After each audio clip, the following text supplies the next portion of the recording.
سے آدم علیہ السلام دنیا میں آئے تو دیکھو جو ابا ہوتے ہیں اللہ میاں نے جب ہمارے ابا کو پیدا کیا تو 100% نیچر پہ بنایا.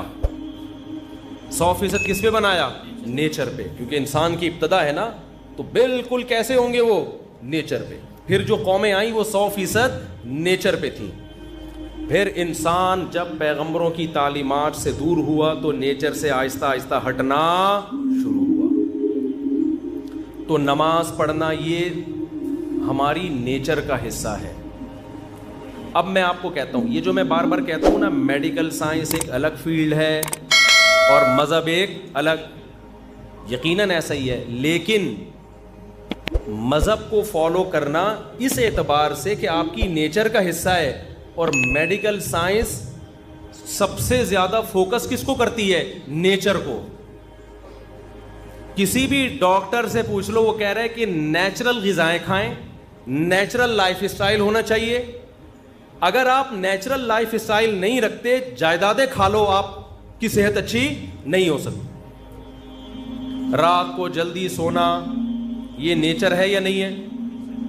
اور صبح جلدی اٹھنا, اسلام نے جو آپ کو ایک شیڈول بنا کے دیا ہے, اس میں رات کو دیر سے سو کے صبح دیر سے اٹھنا ہے یا جلدی سو کے جلدی اٹھنا ہے؟ اس کا مطلب اسلام آپ کو فطرت سے دور کر رہا ہے یا فطرت کے قریب کر رہا ہے؟ فطرت کے قریب کر رہا ہے. تو اس لیے پتہ چلتا ہے کہ اسلام اور میڈیکل سائنس اس اعتبار سے ایک ہی چیز کے دو نام ہیں. نہیں یہی بات سمجھ میں. اگر آپ کو اپنی صحت کو بھی مینٹین رکھنا ہے, انسان کا بچہ بن کے زندگی گزارنی ہے, ہر لحاظ سے فٹ رہنا ہے, تو آپ کو بالآخر اسلام ہی کو فالو کرنا پڑے گا. اس کے بغیر آپ صحت مند بھی نہیں ہو سکتے. تو روزہ جو اللہ نے فرض کیا نا, نماز, یہ ہماری صرف روح کی ریکوائرمنٹ نہیں ہے, یہ ہماری باڈی کی بھی ریکوائرمنٹ ہے. سمجھتے ہو کہ نہیں سمجھتے؟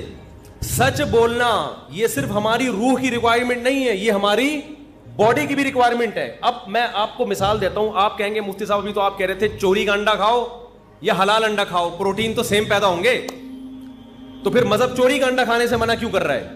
بھائی صرف آپ کو پروٹین کی ضرورت نہیں چاہیے, مینٹلی ہیلتھ بھی چاہیے. وہ چوری کر کے وہ مینٹلی ہیلتھ آپ کو حاصل نہیں ہو سکتی, کیونکہ نیچر کے خلاف ہے حرام کھانا. آپ کی باڈی ڈسٹرب ہوگی, آپ بے سکونی میں جاؤ گے. ہو سکتا ہے آپ پروٹین کا ایک کنستر بن جاؤ, گھی کا ڈبہ بن جاؤ آپ, لیکن آپ خودکشی سے مرو گے. چوری کرنے والے کبھی بھی سکون میں نہیں ہوتے. میڈیکل سائنس کوئی فرق نہیں کرتی نکاح اور زنا میں, کہتی ایک سیم پروسیس ہے, نکاح میں بھی وہی, زنا میں بھی وہی. لیکن حقیقت یہ ہے کہ زنا کرنے والے اسٹریس اور ڈپریشن میں جاتے ہیں, نکاح کرنے والے اتنی ٹینشنیں لے کے بھی وہ ٹینشن نہیں لیتے, کیونکہ نیچر ہے. بہت مشکل ہے بھائی, رہنے دو یار. ہو سکتا ہے میڈیکل سائنس کہے کہ روزہ رکھنے سے آپ نتھرنا شروع ہو جاؤ گے, جو تھوڑے بہت آپ میں پروٹین رہ گئے ہیں وہ مارکیٹ سے کیا ہو جائیں گے؟ شارٹ ہو جائیں گے, کمزور ہو جاؤ گے. این ممکن ہے. میں نہیں کہتا کہ ڈاکٹر ایسا کہتے ہیں نہیں کہتے, یہ ڈاکٹروں سے پوچھے جا کے, وہ جو بھی کہتے ہیں. ہم نے تو مذہب کو فالو کرنا ہے نا, روزہ تو رکھنا ہے, وہ تو اللہ کے حکم پہ رکھنے, ڈاکٹروں کے مشورے تھوڑی رکھنے. ہو سکتا ہے وقتی کمزوری ہو سکتا ہے وقتی نقصان ہو, لیکن نتیجے کے اعتبار سے نقصان بولو نہیں. روزہ صحت کے لیے نقصان دہ ہوتا تو یہ نیچر کے خلاف ہوتا, نیچر کے موافق نہیں ہوتا.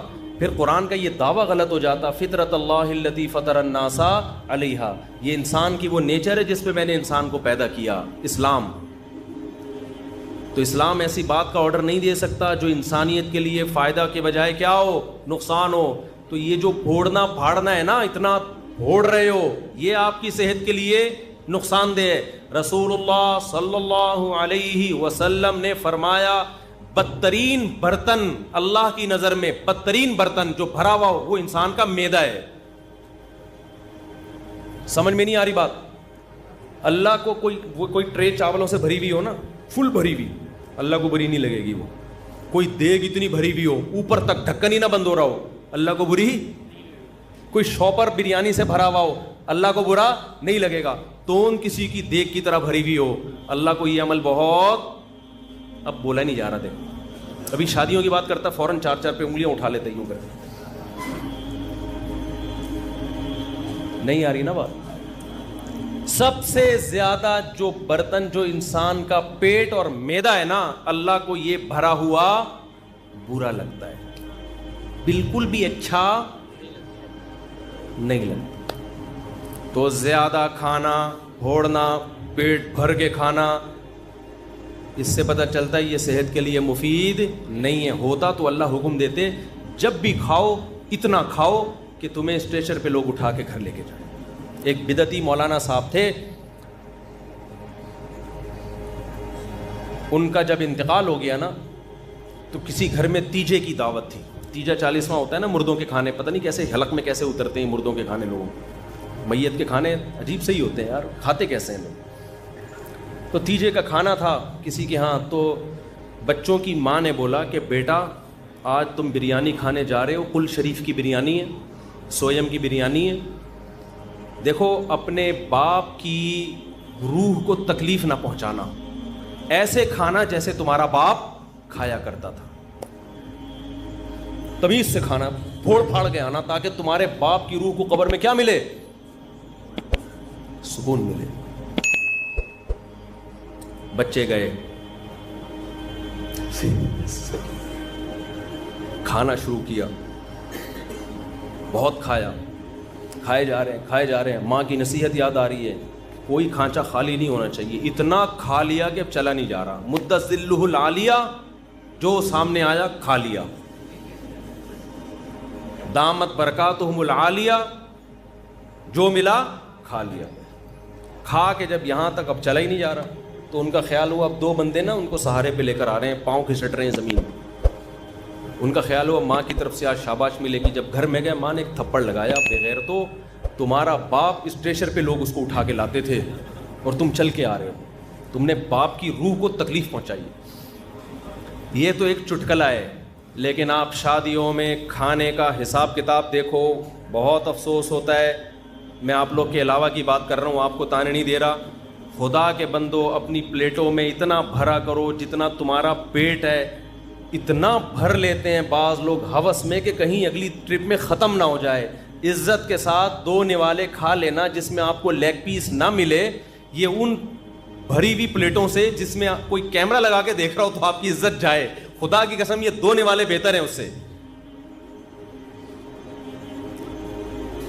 تو اللہ تعالیٰ کیا چاہتے ہیں؟ مسلمان طبیعت سے پھوڑا کریں یا تھوڑا کھایا کریں؟ تو ہماری جو نیچر ہے نا، جو قدیم مذہب ہے، قدیم مذہب اسلام ہے، روزے ہیں، اس میں کم کھانا ہے، زیادہ کھانا نہیں ہے۔ انسان جب دنیا میں آیا کم کھاتا تھا، بعد میں پھوڑنا پھاڑنا شروع کیا اس نے۔ اللہ ڈاکٹروں کو بھی ہدایت دے، ہم سے تو اچھے ہی ہوں گے، میں میڈیکل سائنس میں ٹانگ نہیں اڑاتا، ڈاکٹروں کی فیلڈ ہے۔ جب کو غریب آدمی بھی جائے گا یہ بھی کھا لو، وہ بھی کھا لو، یہ بھی کھا لو، یہ صبح یہ کھایا کرو۔ ہم جب اسکول میں پڑھتے تھے تو سائنس کا ٹاپک جب آیا نا تو اس میں ناشتے میں کیا ہونا چاہیے، یہ اتنے مکھن، اتنے ڈبل روٹی، اتنے فلانا، اس پہ ڈبل روٹی بھی ہوتی تھی اس میں، اب تو شاید ڈبل روٹیاں نکال دی ہیں ڈاکٹروں نے۔ پھر دوپہر یہ ہونا چاہیے، پھر شام کو یہ ہونا چاہیے۔ ہم نے کہا بھائی یہ کیا کر رہے ہیں، یہ کیا کیا کھلا رہے ہیں ہم کو، لیکن ہم سمجھتے تھے کہ یہ ضروری ہے صحت کے لیے۔ ہمیں قرآن میں، حدیث میں 2 ٹائم کے کھانے کا تذکرہ ملتا ہے۔ ناشتے کا لفظ عربی زبان میں، قدیم عربی میں نہیں ہے، یہ بعد میں آیا ہے۔ یہ گوروں کے، انگریزوں کے دنیا پہ جب حکومت ہوئی ہے نا، اس کے بعد ناشتہ بھی آیا، چائے بھی آئی، بسکٹ بھی آئے، ڈبل روٹیاں بھی آئی۔ یہ مسلمانوں کا کلچر نہیں ہے۔ ہمارا کلچر نمکین لسی تھا، کولڈ ڈرنک نہیں تھا۔ ہمارا کلچر روٹی تھی، اور وہ بھی بغیر چھنے آٹے کی روٹی، چکی کے آٹے کی روٹی۔ باپ دادا سے پوچھ لو اپنے، ڈبل روٹیاں ہمارا کلچر نہیں تھا۔ یہ گوروں کے آنے کے بعد ہم، کیونکہ ہم تو اسلام کو فالو کرتے تھے نا، ہمارے باپ دادے، ہمارے حضرت فرمایا کرتے تھے ہم ناشتہ جانتے نہیں تھے ہوتا کیا ہے، ہمیں تو بعد میں جب انگریز آیا ہے نا، ہمارے باپ دادے بتایا کرتے تھے، وہ اس وقت بھی ہمارے حضرت کے دور تک ناشتہ کا رواج نہیں تھا۔ اب صبح اٹھ کے کہتے ہیں کھانا بہت ضروری ہے، خالی پیٹ نہیں رہنا چاہیے۔ کچھ بھی نہیں ہوتا میرے بھائی خالی پیٹ سے، بھوک سے لوگ نہیں مرتے، بہت کم ریشو ہے بھوک سے مرنے والوں کا۔ جتنے لوگ مر رہے ہیں نا، کھا کے مرے ہیں، سارے کھا کے مرے ہیں۔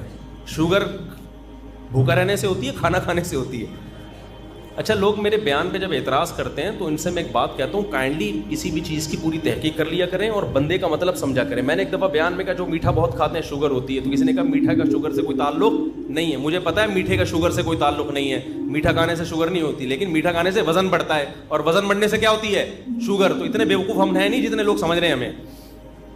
میٹھا کھانے سے وزن تو بڑھے گا نا, اور وزن تو ہر بیماری, کینسر وزن بڑھنے سے ہوتا ہے. تو اتنے بیوقوف ہم ہیں نہیں. تبصرہ کرنے سے پہلے تھوڑا سا سوچ لیا کرو. ویٹ بڑھنا ہے, ویٹ تو ویٹ کھانا کھانے سے بڑھتا ہے یا کھانا چھوڑنے سے بڑھتا ہے؟ کھانے سے بڑھتا ہے, کھانے سے بڑھتا ہے. اوپر جتنے جائیں گے نوالے اتنا ویٹ بڑھے. تو اس لیے میں جو اصل بات, یہ میرا آخری بیان ہے نا آج کرنے, پھر میرا سفر ہے, پھر میں رمضان میں آؤں گا, یعنی بیچ میں آؤں گا رمضان کی. سنو میری بات, آخری بات بالکل سچی مچی کی آخری. دیکھو یہ جو رمضان ہے نا, اللہ نے آپ کو موقع دیا ہے روحانی طاقت کے لیے بھی اور جسمانی طاقت کے لیے بھی. اس رمضان میں روحانی کام بھی کرو, گناہ چھوڑو. کیا کرنا ہے؟ تمام کبیرہ گناہوں کی لسٹ بنا لو. یہ کرتا ہوں, فحش فلمیں آج کل بہت نوجوانوں میں رائج ہو گئی ہیں, اس کو گناہ سمجھنا چھوڑ دیا ہے. یہ گناہ, ماں باپ کے ساتھ بد کلامی, بہنوں کی وراثت نہیں دے رہا, جھوٹ بولنا, سارے گناہوں کی. ہمارے استاذ کہا کرتے تھے گناہوں کو نا ڈائری میں لکھو, لسٹ بناؤ کہ میری زندگی کا عزم ہے کہ ان گناہوں کو میں نے اپنی زندگی سے نکالنا, اس کے لیے پلاننگ کرو. تو رمضان سے بہترین پلاننگ کا ٹائم آپ کے پاس کوئی بھی نہیں ہے. سمجھتے ہو؟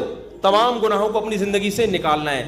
عزم کرو اس رمضان میں 5 ٹائم تکبیر اولیٰ کے ساتھ ہم نے نماز پڑھنی ہے. یہ عزم کرو, عزم کرو. رمضان میں 20 رکعت تراویح پڑھنی ہے. دیکھو اسلاف کے دور میں 20 رکعت تراویح تھی. 8 رکعت تراویح ہمیں کسی صحابی تابعی سے نہیں ملتا. اگر حضرت عمر نے جو 8 رکعت والی روایت صحیح ہوتی نا, حضرت عمر سے 8 رکعت بھی منقول ہے, وہ روایت صحیح نہیں ہے. اگر وہ روایت صحیح ہوتی تو پوری روئے زمین پر کہیں تو 8 رکعت ہو رہی ہوتی اس وقت, کہیں بھی نہیں ہوتی, کہیں بھی نہیں تھی.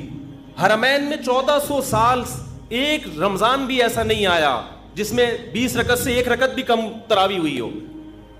ہاں اب جا کے وہ 10 کر دیے کووڈ کی وجہ سے. وہ اب اگر کر بھی دیے تو ہمیں اس سے کوئی فرق نہیں پڑتا. 1400 سال تک کیا ہو رہا تھا؟ لوگ کہتے ہیں حرم میں رفع الیدین بھی تو ہوتا ہے. حرم میں رفع الیدین ہوتا بھی رہا ہے اور ترک رفع الیدین بھی ہوتا رہا ہے. جب احناف کی حکومت تھی, صدیوں حنفیوں نے حکومت کی ہے حرمین پر, اس وقت جو حنفی امام تھا بغیر رفع الیدین کے نماز پڑھاتا تھا. لیکن اگر کوئی رفع الیدین کے ساتھ پڑھاتا تو اس پہ بھی اعتراض نہیں تھا, کیونکہ صحابہ میں آپ کو رفع الیدین والے بھی ملیں گے اور رفع الیدین نہ کرنے والے بھی ملیں گے. تو ہماری نظر میں اس سے کوئی فرق نہیں پڑتا. لیکن تراویح کا جہاں تک مسئلہ ہے, 1 سال بھی حرمین میں صدیوں تک ایسا نہیں آیا کہ مسجد نبوی یا مسجد حرام میں 20 رکعت سے کم تراویح ہوئی ہو. اب جا کے سعودی حکومت نے اگر چینج کیا ہے کورونا کی وجہ سے یا کسی بھی وجہ سے, تو وہ چینجنگ سعودی حکومت کا اپنا ہیڈک ہے, وہ پوری امت پہ مسلط نہیں کیا جا سکتا. کہ 1400 سال سے, یعنی لوگ کہتے ہیں نا حرمین میں رفع الیدین, اور بھائی 1400 سال سے ایک کام حرمین میں کیسے غلط ہو سکتا ہے؟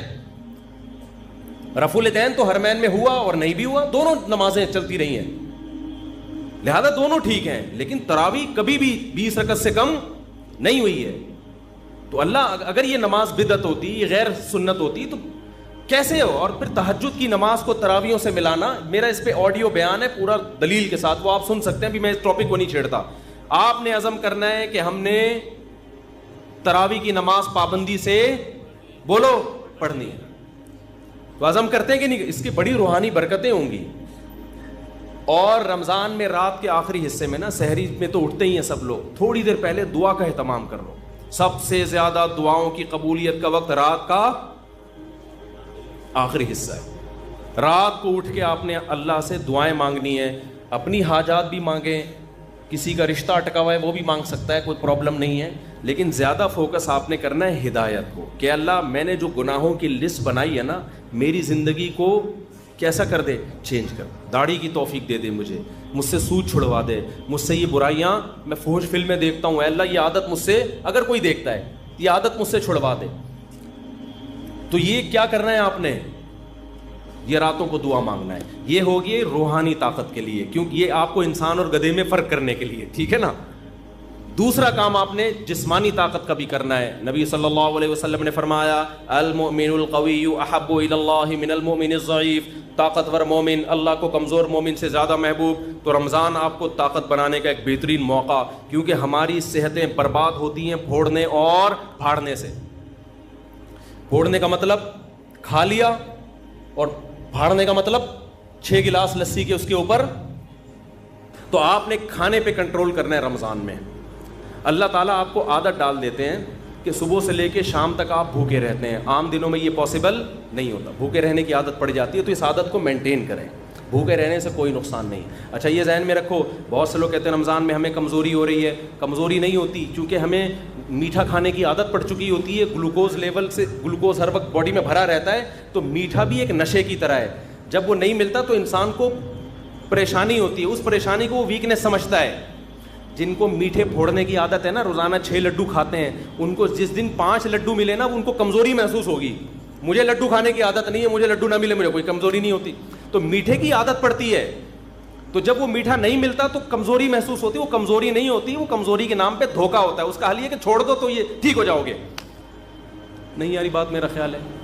تو آپ نے کیا کرنا ہے بھائی, صبح سحری میں پھوڑو نہیں, تمیز سے کوئی تمیز کی چیزیں کھا لو, اور افطاری میں بھی تمیز سے تمیز کی چیزیں کھا لو. وہ میں تمیز کی چیزیں بتا نہیں رہا آپ کو کیا ہے, وہ ڈاکٹروں سے پوچھ لو, حکیموں سے پوچھ لو, وہ میں نہیں بتاؤں گا کیونکہ میرا شعبہ نہیں ہے. ہو سکتا ہے پکوڑے والوں کا بزنس بند ہو جائے, سموسے والوں کا بیچاروں کا, کہہ رہے ہیں رمضان میں تو ایک ہمارا بزنس چل رہا تھا, ہمارے کیوں بزنس پہ لات مار رہے ہو.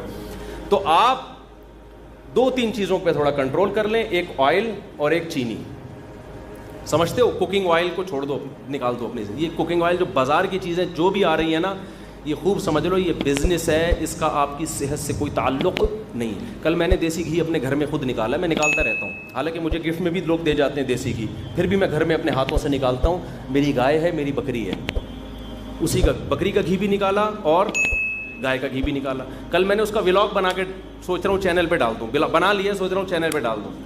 اور اس میں بتا رہا ہوں کہ میں گھی نکالنے کے طریقے نہیں بتا رہا, یہ نیٹ پہ آپ کو بہت اچھے مل جائیں گے. میں صرف یہ بتا رہا ہوں کہ آپ گھر میں جب فارغ ہو نا, تو ان ایکٹیویٹیز میں اپنے آپ کو کھپائیں. پبجی سے آپ کی جان چھوٹ جائے. ایک واشنگ مشین لے لے, 10-15 ہزار کی پلاسٹک کی آتی ہے. جلدی جلدی بتا دوں, دودھ بوائل کیا آپ نے, ملائی نکال کے جمع کرتے رہیں, گھر والوں سے کہیں, وہ جب فریزر میں اوپر جمع ہو جائے گی تو پھر ایک دن نکال کے اس کو واشنگ مشین میں الٹا کر کے ڈال دیں, اور آپ اللہ بھلا کریں, نیٹ پہ سارے طریقے آپ کو مل جائیں گے. اور پھر آپ نے جلدی سے اس میں ٹھنڈا پانی ڈالا اور واشنگ مشین کو ڈرون کر کے گھما دیا, اوپر مکھن آ جائے گا, مکھن نکال کے گرم کیا, گھی. پہلے زمانے میں یوں کر کے نکالتے تھے, اس میں اپنا گھی زیادہ نکلتا تھا, گائے کا گھی کم نکلتا تھا. اب یہ سہولت سائنسی ترقی سے ہو گئی ہے کہ واشنگ مشین پلاسٹک کی لے لیں یا کوئی بھی اسٹیل کی, ڈرون گھمایا, نکال لیں. جب تک دکانوں سے اور بازاری چیزوں سے اپنی جان نہیں چھڑاؤ گے, صحت گئی تیل لینے, ٹھیک ہے نا. اور اب تو ڈاکٹر بھی کہہ رہے ہیں دیسی گھی کھاؤ بھائی, ڈاکٹر بھی کہہ رہے ہیں کہ یار یہ آرگینک چیزوں پہ آ جاؤ. تو یہ کام کریں گے, ذہن بھی خوش رہتا ہے انسان کا اس سے, اور فضول ایکٹیویٹیز سے بھی بچا رہتا ہے آدمی. تو اب تو ڈاکٹر بھی کہہ رہے ہیں کہ گائے گھر پال کے دودھ پی لو تو ٹھیک ہے, بازار کے بھینس کا کوئی بھروسہ, ٹیکے لگا کے پتہ نہیں کیا نکل, خیر ڈبوں سے پھر بھی بہتر ہے. تو آپ رمضان میں نا میٹھا کم کر کے اپنی صحت کو بہت اچھا بولو کر, بازاری چیزیں کیا کر دو, چھوڑ دو. شربت پینا ہے تو شہد اور لیمن ڈال کے پی لیا کرو. میں بھی چینی پی لیتا ہوں, اتنا نیک میں بھی نہیں ہوں جتنا ممبر پہ لگ رہا ہوں آپ کو, لیکن کوشش تو کر سکتا ہے نا انسان, باتیں تو اچھی کرے نا آدمی. تو اس رمضان میں نا تھوڑا سا خوراک پہ کیا کر لو, کنٹرول کر لو, اچھی چیزیں کھا لو. اور جو غریب آدمی جو بیچارہ نہیں کھا سکتا, تو غریبوں کی صحت ویسے ہی ٹھیک رہتی ہے. یہ سارے مسئلے مالداروں کے ساتھ ہیں, جن کے پاس پیزا اور برگر کھانے کے بہت زیادہ پیسے ہوتے ہیں. غریب آدمی کو تو جو ملا کھا لیا, اور اس کی باڈی کو ٹھا کر کے لگتا بھی ہے کہ ملتا کم ہے نا بیچارے کو. وہ اگر 2 لڈو کھا بھی لے گا نا, تو سارا دن میں 2 لڈو کچھ نہیں کریں گے, وہ طاقت ہی دیں گے اس کو. تو جس کے پاس پیسے ہیں وہ بھائی آرگینک چیزوں پہ آ جائے, اور کھجور کو فوکس کرے افطاری میں, اور تلی ہوئی چیزوں کو تھوڑا مارکیٹ سے شارٹ کر دے. کچھ نہیں مرے گا انشاءاللہ. آپ سمجھیں گے میں مر جاؤں گا, ایسا نہیں ہوگا. وقتی کمزوری ویکنیس ہوگی آپ کو, لیکن 1 مہینے بعد جب آپ دیکھیں گے نا یار یہ تو کیا ہو گیا, ہٹو بچوں, آپ کی آنکھوں میں نگاہیں تیز ہو جائیں گی, سماعت بڑھ جائے گی, ایسی باڈی ایکٹیو ہو جائے گی, آپ کو لگے گا میں مفتی صاحب جو 4 شادیوں کی بات کرتے ہیں غلط نہیں کرتے.